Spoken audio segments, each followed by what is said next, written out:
கிறிஸ்தவர்கள் கூட்டம் நடத்துறதுக்கு போய் கேட்டாங்க சில பாஸ்டர்ஸ். பெரியார் சொன்னாரு, எத்தனை நாள் நடத்துவீங்க?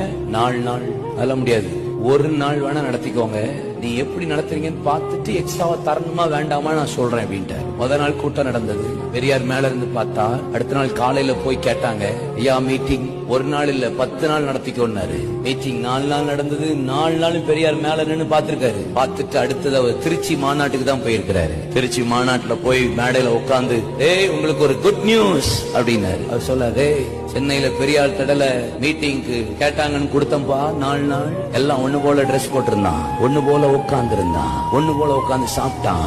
ஏழை பணக்காரன் வித்தியாசம் இல்ல, ஜாதி மதம் மொழி வித்தியாசம் இல்ல, ஏற்ற தாழ்வு அங்க இல்ல. ஒருத்தன் உட்கார்ந்து சாப்பிட்டான், அடுத்தவன் உட்கார்ந்து சாப்பிட்டான், அவனுக்கு இவன் பரிமாறினான். சூப்பரா இருந்தது. நான் உனக்கு சொல்லுகிறேன், அங்கதான்டா தெய்வமே இருக்கிறாருன்ட்டு. இன்பமும் மாந்தரின் பந்தமும்